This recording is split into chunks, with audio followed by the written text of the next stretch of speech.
Mais uma análise obsessiva no ar. E hoje não é qualquer merda, não. Fábio Paredes está aqui com a gente. Muito obrigado, meu amigo.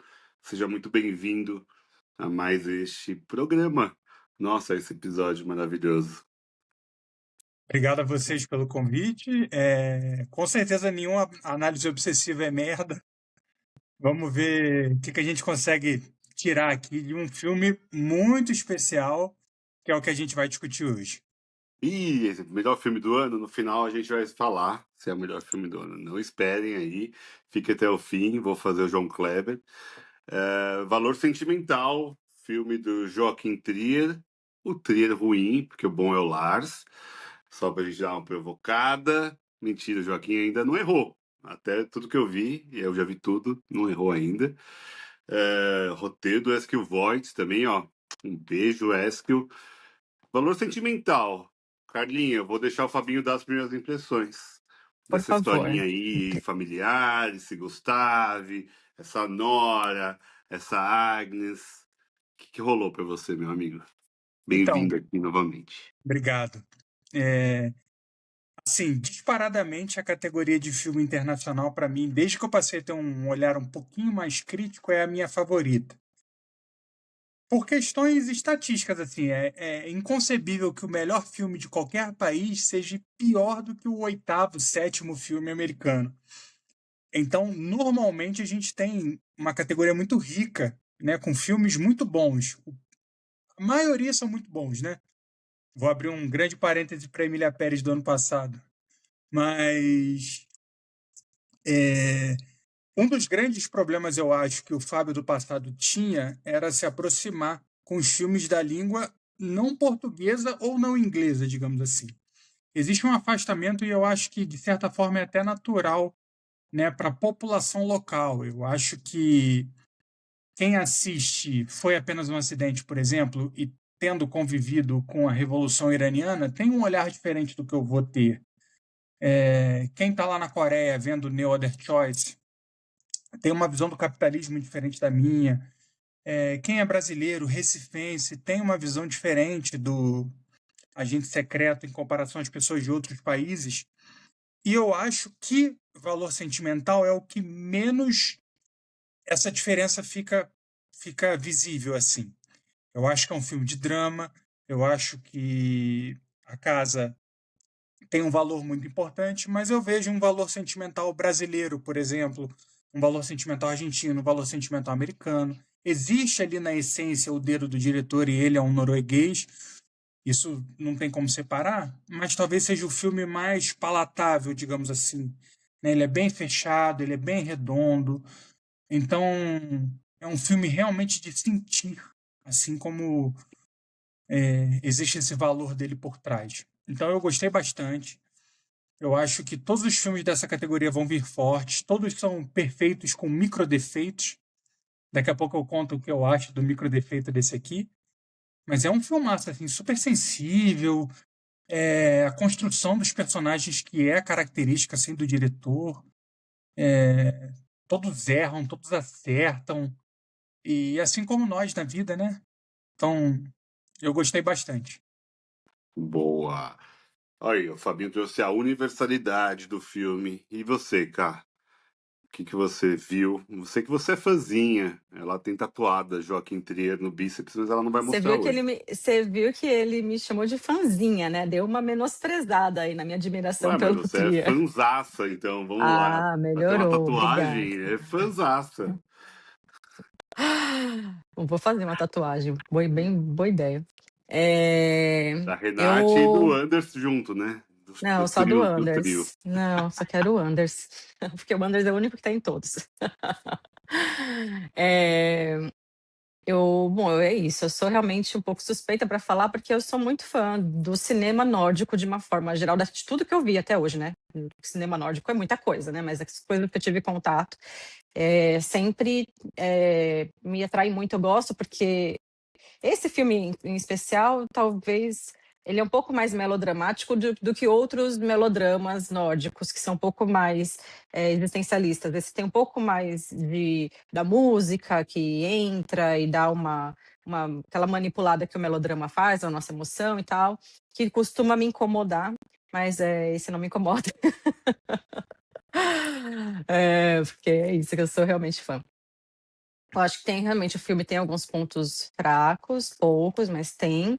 E não é o meu favorito do Trier, mas é um filme que, da temporada aqui, é um filme que mais me tocou, que foi um filme que eu mais me emocionei, e aí eu acho que também tem umas questões pessoais, porque eu me identifico muito ali com as questões de relacionamento familiar que tem dentro do filme. Então eu também tenho essa questão muito íntima para mim. Então junta ser um filme nórdico, com ser um filme com um diretor que eu admiro demais, que é o Trier, e tudo que ele fez até hoje, com a própria Renate, que eu sou fã, e com essa questão pessoal, é um filme que realmente eu amei. Dentro da temporada. Então, e também tem essa questão da casa, que ela é praticamente um personagem também no filme. Eu adoro o início do filme, porque a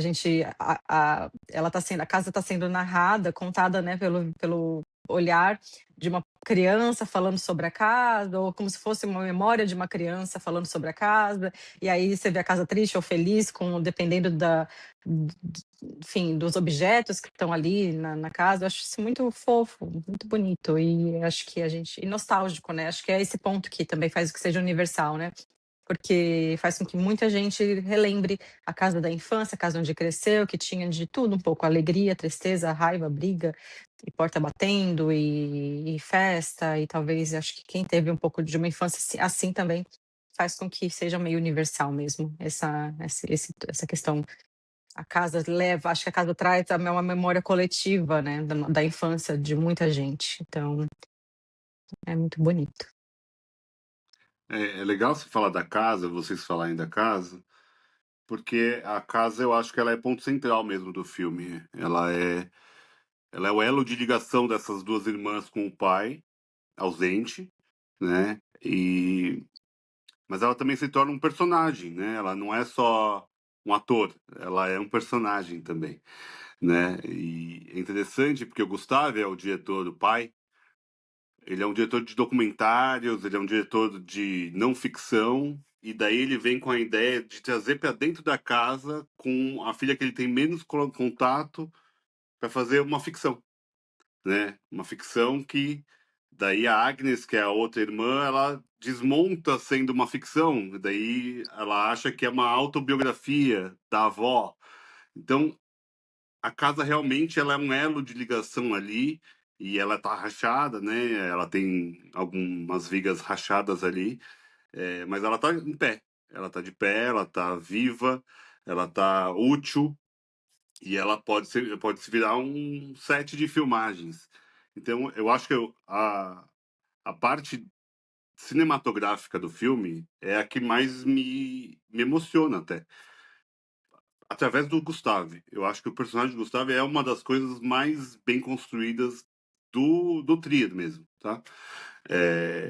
Porque ele é complexo, ele tá talvez até se colocando no lugar desse diretor, porque né, ele é o diretor e tá colocando. O Stellan Skarsgård tá fabuloso, para mim é o melhor ator do filme.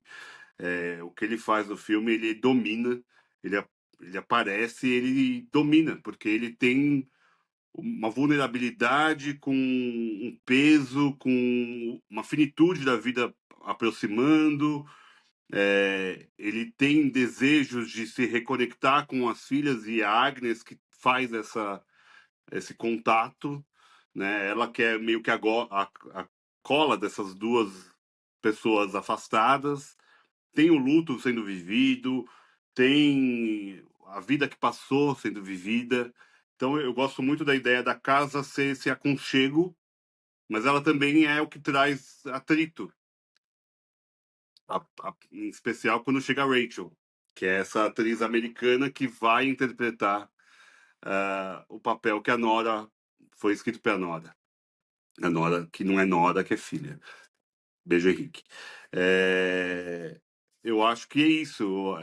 Eu gosto muito, porque essa Rachel ela ocupou o espaço da mãe, mas não é sexual, não é. Então cria-se uma ideia de família nova, de nova concepção familiar, de um filme sendo feito sobre um filme. Então, eu gosto muito dessa metalinguagem, eu gosto muito da ideia da direção do cinema em si. E aí vocês dois colocaram, tem pontos um pouquinho, tal.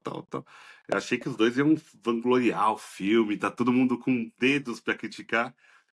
Meu ponto negativo do filme é a Nora, infelizmente. Eu acho que é a personagem mais frágil e chata, entre muitas aspas aqui, por tudo que ela tenha passado, passou por problema de suicídio, ela passa por um pânico, né, de atuar, ela tem problemas com o pai, mas eu acho que é muito depressivo, é muito auto comiserado, sabe? Eu acho até chato mesmo, sabe? Ela me incomoda bastante no filme. O desenvolvimento dela me incomoda muito. Então, quando a Ká fala do melodrama, colocado na Nora, se fosse focado só na Nora, seria um filme chatérrimo, para mim, tá?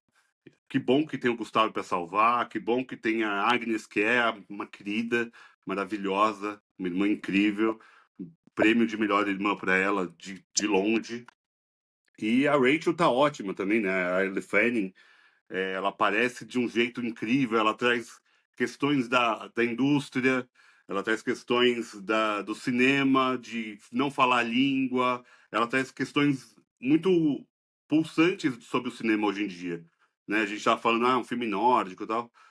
Essa pessoa americaníssima, né? Você olha para ela, você vê os Estados Unidos, você vê a águia atrás dela, né? É muito incrível como ela personifica, mas ela traz todo um peso, tipo, eu não falo a língua. Será que eu não tenho que estudar norueguês? Será que eu sou capaz? Mas ela é importante para vender o filme para Netflix. Então, o Joaquim ainda já faz uma graça, né, sobre a indústria. Então, eu acho que ele é muito safado, muito no bom sentido, né? Ele é safo, ele sabe manipular o filme muito bem, também para fazer críticas. Então, e é bem humorado em algum momento, né? Tirando a parte da Nora, tudo tem um tom muito divertido, sarcástico, amargurado, mas com um toque de gracinha, que é muito no tom, muito bom, assim. Então, assim, eu gosto muito do filme, apesar da Nora. Desculpa se eu trouxe a questão central ruim do filme.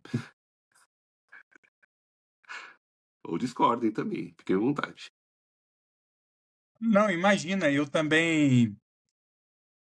A minha ressalva fica muito claro, muito claro, assim, a crítica dele em relação à indústria americana e tudo mais. Mas em relação a Ellie Fanning especificamente, principalmente porque ela divide ali o papel de atriz coadjuvante com a Agnes, que para mim nem na mesma prateleira tão, né? A participação da Agnes, a importância dela para a trama tá em outro lugar na minha concepção, né? Eu acho que, e aí eu não sei se é uma crítica bem fundamentada ou se é o filme que eu gostaria de ver, que eu enxergo como duas coisas distintas. Mas se a gente pega a personagem da Ellie Fanning e cita algumas coisas, eu não sei se a gente muda muito a estrutura do filme, sabe? Comparativamente aqui com a Agnes, se a gente tira a Agnes, acabou, essencialmente assim falando. Ele teria outras formas de criticar a indústria americana, como ele fez com a citação da Netflix, por exemplo, se não mantivesse essa personagem. Eu acho que ela é um plus, um bom plus. Mas se ela não existisse, o filme rodaria do mesmo jeito, sabe? Eu acho que é a melhor atuação que eu vi dela, viu, Fabinho? Desculpa te cortar até. Uhum. Tá muito bem. Mesmo que seja muito pouco tempo, ela aparece e ela é importante pro filme, mas não tão importante quanto a Agnes, né? Eu concordo Uhum. com você. Mas ela tá ótima. Tá ótimo. E, e eu acho que, assim, né? Talvez a grande mensagem que tenha ficado para mim em relação ao filme é o seguinte: quando a casa se torna esse personagem que e passa a mostrar os outros personagens que a gente não tem a oportunidade de ver em tela, mas só através das cenas de flashback, como a mãe dele, a tia dele, isso dá uma relevância suficiente para a gente entender quem é o Gustavo do hoje.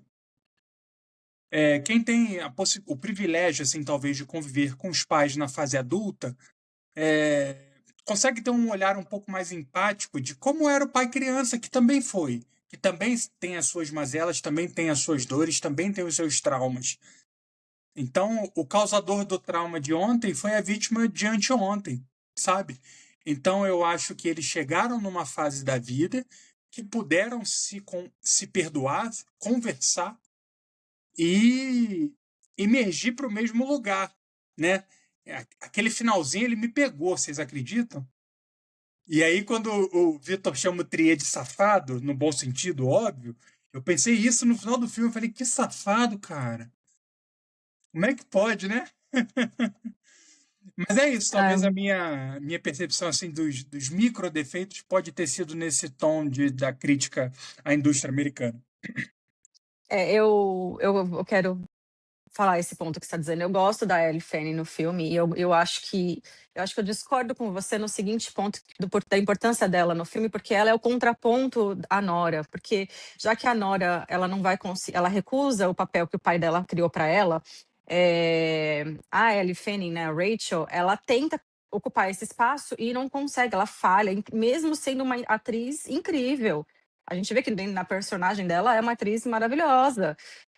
Então eu acho isso muito interessante para a narrativa e para a própria metalinguagem do filme, de que tem papéis que não vai ter como, entendeu? O diretor ele tinha uma aura para aquele personagem que só determinada pessoa vai conseguir colocar, e se aquela pessoa não fizer, o filme vai se perder. Eu acho que isso deve ser algo, isso até me arrepia, porque deve ser algo tão difícil para quem cria. Você escreve, você é roteirista, né? A pessoa vai lá, escreve, cria, imagina um filme e tá bom, vamos fazer, não vai dar para fazer com fulana, vamos tentar fazer com Beltrano, etc. E deve ser tão frustrante você ver que o Gustavo é muito profissional, ele tenta, ele segue, ele faz o melhor possível, mas aí, se não é a Rachel ter a integridade, eu acho bonito isso, porque apesar dela ser da indústria americana, que é muito voltada para produção e Netflix, etc., e venda, e ela admira muito o Gustavo, e ela tinha o sonho de fazer um filme com ele, apesar disso, ela valoriza, ela coloca a arte em primeiro lugar, e diz assim, olha, eu não vou fazer esse filme como você sonhou, e como você projetou, e eu não consigo chegar no nível dessa personagem. Quanto mais ela tenta, pior fica, né? Então, eu acho que é muito bonito pensar isso, e o filme me surpreende quando ela vai conversar com a Nora, porque eu pensei, bom, agora é que a Nora vai pilhar, vai ficar emputecida, porque a menina pintou o cabelo da cor do cabelo dela, ela tá tentando. E aí você vê que, de fato, ela vai ficando muito parecida. As atrizes, de alguma forma, elas se parecem, né? Na caracterização. E é aquela cena que elas duas estão conversando ali naquele no anfiteatro, ou eu acho que era no palco, nos bancos de um teatro onde a Nora estava fazendo as apresentações dela. Acho que é um teatro, né? Onde ela se É um teatro, apresentava. né? Achei muito foda a atuação da Renate ali, porque o semblante dela apaga, conforme a própria Ellie vai descrevendo a personagem que ela estava tentando entender, que foi feita para Nora. E aí ela começa a falar assim, é uma pessoa que é muito melancólica e não sei o quê. E ela começa a trazer aquilo. Até então a Nora estava sendo ali simpática, e ela vai. Nossa, eu acho que o que eu gosto da Renate, e aí eu falo, voltando à pior pessoa do mundo, é que ela tem umas microexpressões que eu acho foda. Eu acho que aí tá o talento dela mesmo, assim, que eu acho que, não sei se aprende, acho que tem algumas coisas que eu acho que a pessoa tem talento, que eu acho que incrível. Então ela consegue, ela muda, enquanto a câmera tá filmando, ela muda aquilo numa sutileza que se você não tiver ali prestando atenção, você nem percebe. Agora, a própria relação, eu acho, da direção, no caso do trio, a minha crítica, na verdade, em relação ao filme, tá nessa personagem igual o Victor, mas de um outro lugar. Eu acho que a Nora, ela se enfraquece porque eu acho que ela foi difícil, eu imagino que tenha sido difícil para Renate e para o Trier a encontrarem uma dinâmica que se afasta da personagem da pior pessoa do mundo. Eu acho que em alguns momentos, algumas cenas, que eu acho que até o Trier faz um fanservice ali, né? Que tem a Renate correndo, que tem a Renate fumando. Então eu acho que é mais um fanservice, um pouco, apesar de ser um pouco a característica do Trier de ter as cenas assim, porque a gente vê essas cenas assim num filme como Oslo, Agosto 31. Tem a cena do Anders andando de bicicleta, e tem a cena dele fumando também ali em alguns momentos. Então ele gosta de algumas cenas assim. O Trier, é do estilo dele. Mas como foi com essa mesma atriz, em filmes seguidos um do outro, eu acho que ficou para mim, que sou muito fã da pior pessoa do mundo, parece que eles tiveram dificuldade de tirar aquela personagem, a Julie, da Nora. Eu via muitas vezes a Julie na Nora, e mesmo sendo personagens com vibes muito distintas, porque a Julie não é depressiva, né? Ela é confusa, ela é espontânea, ela é outra coisa, mas ela não é depressiva ou melancólica, talvez. Ela não é tão melancólica como a Nora. Então, acho que para mim o problema do filme tá ali. Eu acho que eles tiveram dificuldade mas aí eu culpo mais, vou dizer que foi mais um problema do Trier, que eu acho que é mais uma questão da direção do que da atriz. A atriz, ela vai entregar aquilo que o diretor, e ela entrega aquilo que o diretor exige, né? Então, para mim, o problema do filme tá mais ali. Então, por isso que eu acho que o filme perde um pouquinho de força na personagem da Renate. Apesar de eu achar que a chatice dela, né, diferente do que o Victor acha, que a chatice dela enfraquece o filme, para mim a chatice dela é que faz quando tem o impacto emocional, quando ele acontece, é justamente o fato de ter sido tão insuportável, porque ela é uma pessoa difícil de amar, que o próprio filme diz isso, né, que ela é uma pessoa difícil de amar, então a gente não consegue amar ela mesmo. Então, o filme é bem sucedido, mas quando acontece o impacto no final, é que traz para mim também esse momento de me pega também, bastante. Em relação a isso que a Carlinha falou, eu acho que talvez esse apagamento da Nora seja para você dar um brilho, um up no pai. Eu não consigo enxergar esse filme como sendo dela ou só dela. Não sei se é um filme que só tem uma protagonista. Talvez, eu acho até que o pai tem mais tempo de tela, inclusive. E ele também tem um arco narrativo inteiro, porque ele, quando chega ali no velório, ele é um vilãozão, é o pai que abandonou as filhas. Então existe a redenção dele também por trás. Então, de certa forma, você precisa abrir mão de umas coisas em detrimento a outras. Diferentemente de A Pior Pessoa do Mundo, por exemplo, que o filme era só dela. Todo mundo ali estava em função dela, era um filme para ela brilhar. Então, talvez esse apagamento que ela teve realmente, aí eu concordo em relação a isso, veio para o pai ter mais espaço também, sabe? Eu vejo assim, eu acho que os dois são protagonistas, eu não consigo Faz enxergar sentido, ele como coadjuvante, sabe? Igual ele provavelmente total. vai concorrer. Eu acho que é mais uma estratégia de premiação do que qualquer outra coisa, porque de fato eu acho ele mais protagonista do que o personagem dele é mais para mim, é mais protagonista do que a Nora. Acho que os dois estão assim, ó, tipo, páreo a páreo, mas ele sobressai um pouco no protagonismo, né? Que é muito bom também. Então tem realmente isso, assim, porque essa dinâmica dos dois é bonita de ver, né? Difícil, mas bonita. Uhum.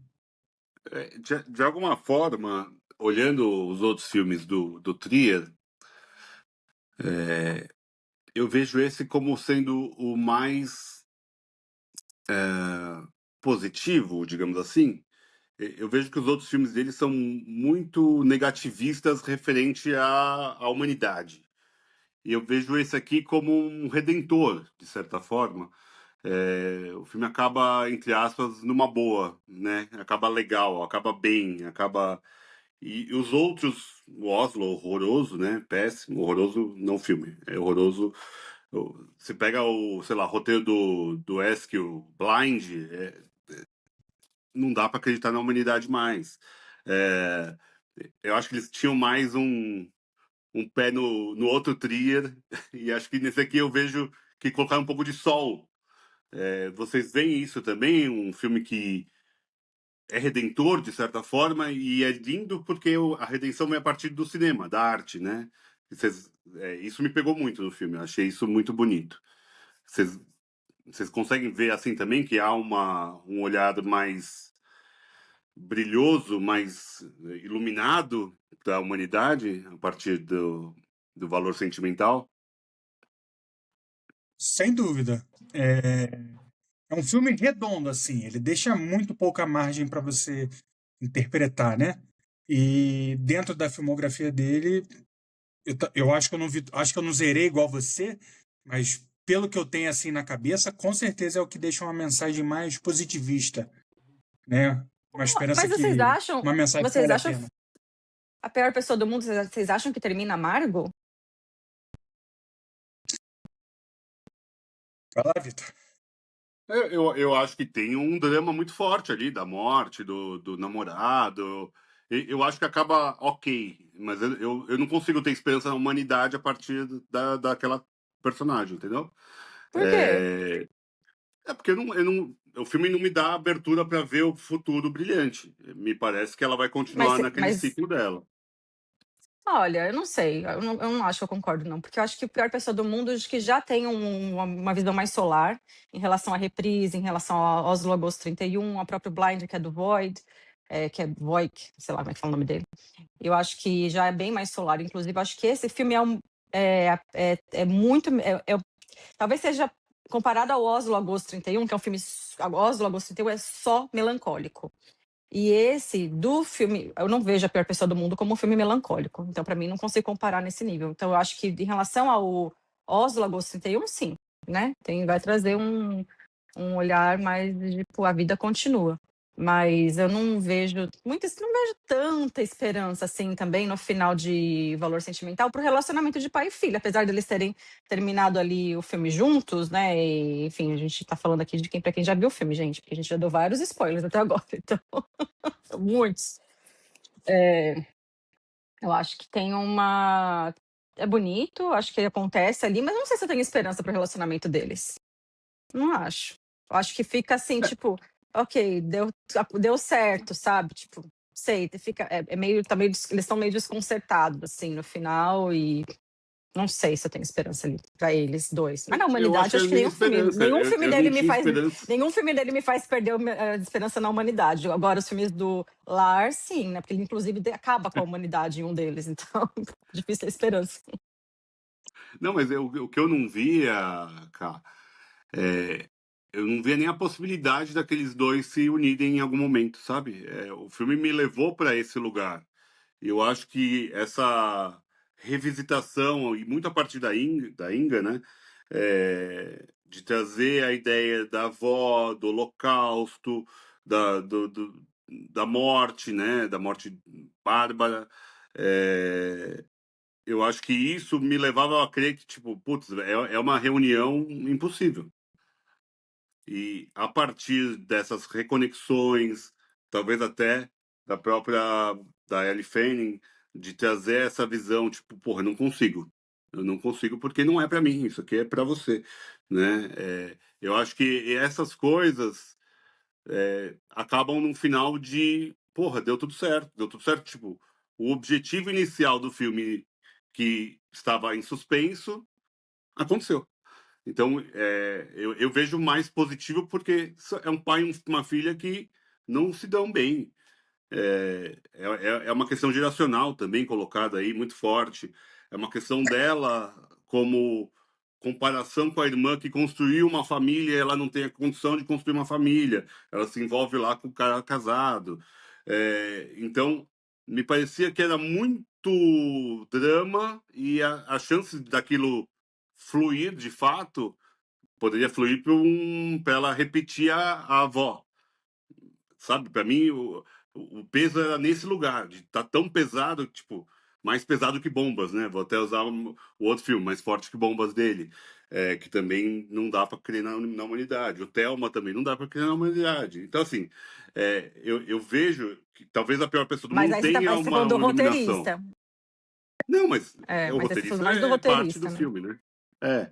Sim. Mas a pior pessoa do mundo é um pouquinho mais solar, de fato. Eu acho que tem um pouquinho, mas aqui eu vejo muito mais. E aí, muito mais na ideia de encenação mesmo. Porque quando a gente vê de fora, né, sai a câmera, a grua levanta e a gente vê tudo aquilo colocado, será que tudo aquilo que a gente viu não é um filme? É, assim, eu acho que por mais que o final possa ter deixado alguma margem ali de interpretação, quando a Nora ela não sobe na cadeira, né? Então, eu acho que ali esse tom esperançoso fica mais claro, né? Já nos 45 do segundo tempo, ela decide, pelo menos, continuar. Então, se o continuar vai ser com o pai, vai ser com a irmã, vai ser com algum outro amor, isso a gente não tem como saber. Mas, para mim, essa cena especificamente ficou claro que ela resolveu não desistir, né? Então, eu acho que isso vai muito de encontro com o que o Vitor falou, de ser um filme esperançoso, de trazer uma mensagem diferente.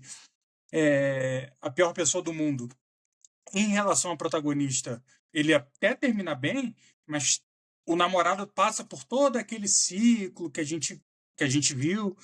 Então, eu também concordo em relação a ele ser o filme mais esperançoso, porém, também enxergo A Pior Pessoa do Mundo não sendo devastador como foi Oslo, agosto de 31 de agosto.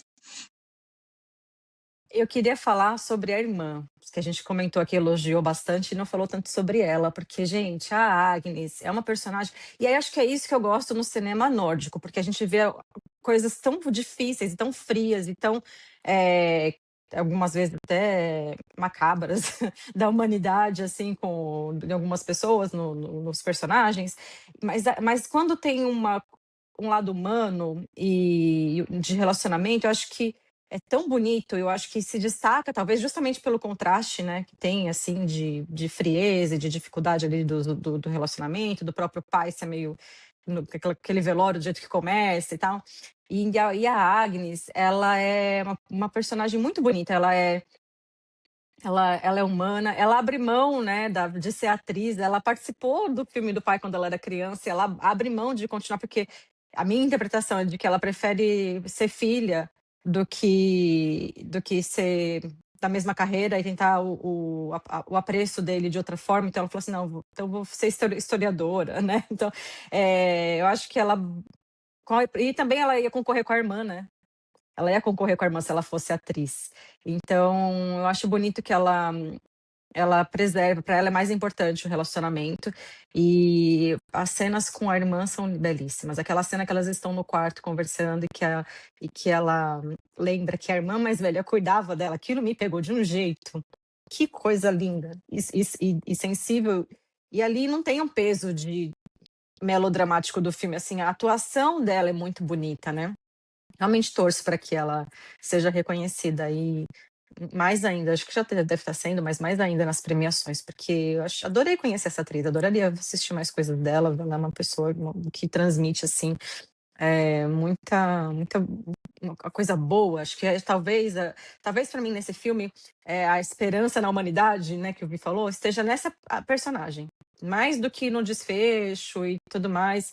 Eu acho que tá nela, porque ela é a pessoa que valoriza o relacionamento que ela tem, ela abre mão, e eu acho que quando ela faz a irmã ler o roteiro, e ela sabe como que a irmã ela vai lá, o approach que ela tem, o approach, né? Mas enfim, a maneira como ela se aproxima daquilo e conduz a irmã a ler, e a irmã começa a se interessar, não sei o que ela faz lá, lava a louça, ela vai lá, faz umas coisas, tipo assim, deixa a irmã ir lendo, a Nora aí lendo, que, enfim, mas ela tá presente, a presença dela, ela não sai, né? Porque ela pode falar, tá, beleza, tá lendo, vou embora, fazer minhas coisas, cuidar da minha vida, tenho um filho para criar. Não, ela fica ali e ela se faz presente, ela tá, eu acho belíssimo. Nossa, que personagem, acho que uma das mais, para mim, a personagem mais bonita de alma, assim, do filme é ela. É a melhor pessoa do mundo. A gente pode fazer outro filme só Ela sobre é. ela. Quero. A melhor pessoa, teve a pior, agora quero a melhor. Muito bom. Bom, é isso, gente. Será que temos mais algo a dizer? Qual que é o seu preferido do trio, Carlinha? A pior pessoa do mundo, né? Segue a pior pessoa do mundo pra mim, mas eu acho que eu preciso rever todos. E agora eu De vou novo, ter rever todos dela e rever todos do Trier e rever todos do Eric para poder comparar. Olha, mas eu recomendo, Fabinho, esse que eu vi falou também, Bombas, como é que chama, Vi? Mais forte que bombas. Mais forte que Bombas. Recomendo. O Thelma também é ótimo. O Thelma é muito O bom Blind também. O também é Thelma... Eu já incrível. vi, mas achei uma pegada meio malhação, né? Pesado, né? Malhação? De adolescente, assim, né? Óbvio que mas... a temática não. Ah, tá. Sim, adolescente. É. Qual mais? A Reprise também tem dele, né? Isso. O Oslo... isso. Ele não tem Acho que tanta foi coisa ainda, gente. Reprise, acho que ele fez Reprise, Oslo, Thelma, acho que foi isso, não foi? Acho que é a ordem da produção dos filmes dele. Acho que é. E depois Thelma daquela mais pessoa forte que do... Bombas é do outro, né? Thelma não Mais é a forte que direção do Bombas é do Trier? Wesker. Não, é do Trier também. É do Trier. Thelma é. Mais sorte que Bombas é só do Eskel, né? Não, é do Trier. Ah, do Trier também? Ah, então pronto. É do Trier. Eu queria falar um negócio. Ainda bem que a gente tá falando isso, porque Pode. quando o Gustavo, ele encontra com o cameraman das antigas, mas não só isso, também tem um amigo dele que é o produtor, eu não entendi o papel, mas não sei se o cara é roteirista no filme, ou enfim, que é. E é essa relação deles dois me fez pensar muito na relação do Trier com esse roteirista amigo dele, porque tudo que eles fazem sempre juntos. E eu achei isso muito, muito interessante na metalinguagem e talvez um pouco autobiográfico dele, porque é uma parceria muito bonita de ver, assim, né? Pra quem eu que sou fã e eu vi também, que acompanhou, pelo menos acompanhou comigo, a gente foi vendo os filmes e fazendo essa maratona deles. É muito interessante ver a colaboração entre eles dois, e eu acho que isso está representado no filme nesses personagens e também como é difícil envelhecer nessa indústria também, né? Mesmo para quem está por trás das câmeras, literalmente. Do Eskel é Blind e Os Inocentes, que as crianças também não têm nada de inocente. Meu Deus do céu. Bom, muito bom. Muito bom. Pesado. Pesado. Não tem filme leve, mas que bom. Vejam o filme, vão ao cinema, ou vejam por métodos alternativos, que já está liberado. Fabinho, muito obrigado pela sua presença aqui mais uma vez, mas aqui pela primeira vez. Eu que agradeço aí o espaço, o convite de vocês e vida longa ao Análise Obsessiva. Vida longa. Obrigada. Vejam Trier, vejam o outro Trier também, que é bom, ó. Ondas do Destino, Stellan tá, ó. Stellan Skarsgård, um beijo para você também. E até a próxima. Até a próxima Análise Obsessiva. Obrigada, Fabinho. Beijo. Obrigado a vocês. Tchau.